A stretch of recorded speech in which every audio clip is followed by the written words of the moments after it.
Hi, good afternoon. Good afternoon. We're doing some research concerning exercise in combination with nutrition. Okay. And I was wondering, since you're a personal trainer, do you give nutritional advice? At some clients, yeah. And how Not does- everyone. Okay, and how does that look like? It's pretty basic.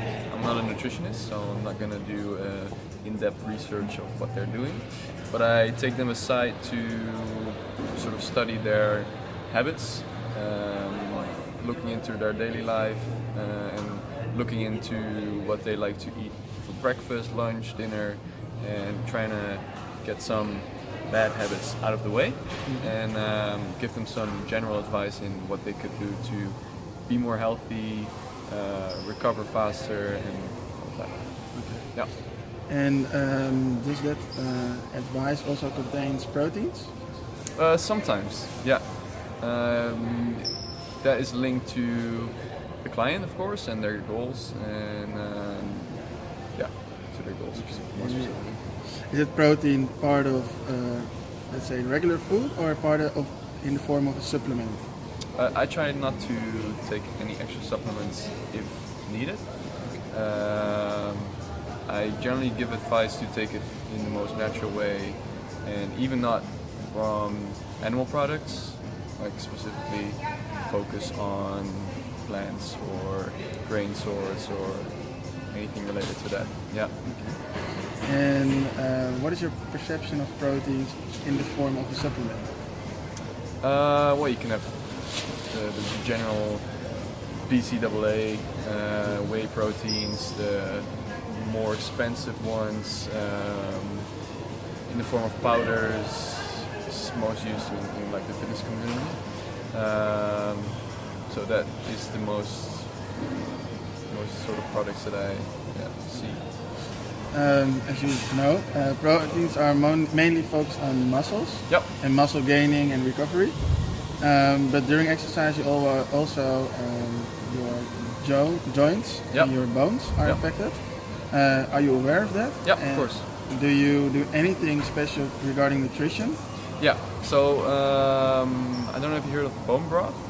This is something where the nutrients out of bones from animal products are taken and sort of put into stew or bouillon in Dutch.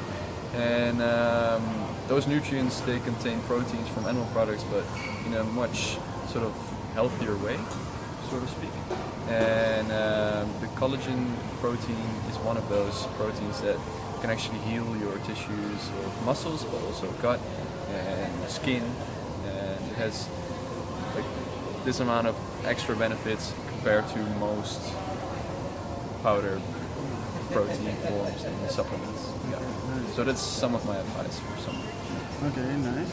And is that separate from the proteins?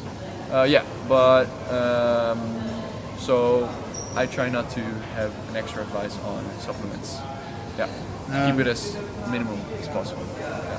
Let's maybe put your specific opinion and, or not your opinion, but your advice that you give to your clients aside. Yeah. And let's think hypothetically of a product which could combine, let's call it a total solution, which focuses not only on your muscles but also on your bones and joints. Yeah. Would it be interesting for the market? Of course. Yeah.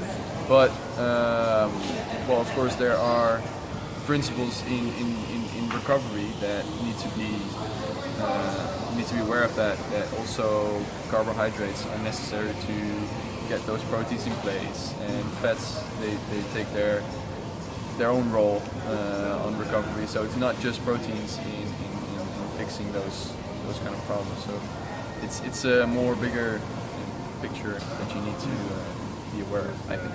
Okay, good one.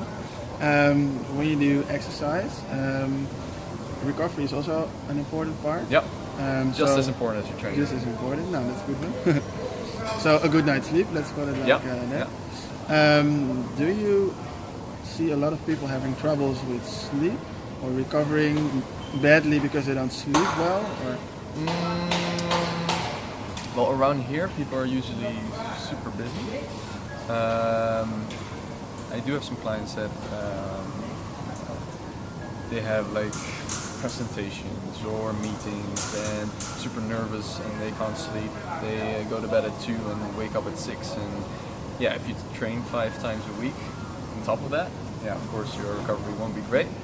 But most clients here, they don't train that many times a week, that their sleep is already affecting their recovery. But sleep for me is something that is step 1 to any type of problem that you're having, and it heals pretty much everything you're doing on a daily basis. Not just like muscle recovery, but also gut recovery, or name it. Yeah. And do you take that into account within your advice? Is Yep. there anything you do regarding sleep? And if yes, what do you do?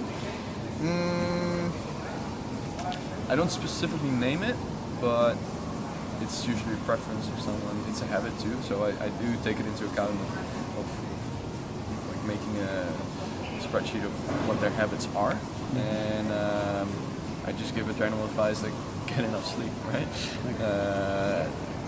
It's super useful to actually track your sleep and see if there's any inconsistency over time, and that helped me a lot. And seeing every Monday I sleep only 6 hours, and over a whole week this is my average. You can sort of like get track of that, and then you're a lot more aware of what you're doing and how you're sleeping, how you're recovering. Nice.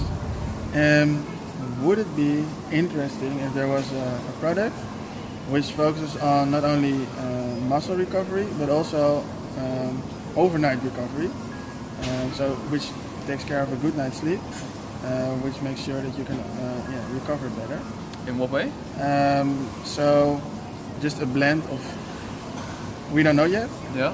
but it can be a combination of sleep enhancing vitamins or minerals, I don't know, Okay. and proteins for your muscles, so a combination. Yeah. Which you take before you go to sleep after exercise, Yeah. which of course helps you to recover with your muscles, but also make sure that your head is rested and Yeah. your body.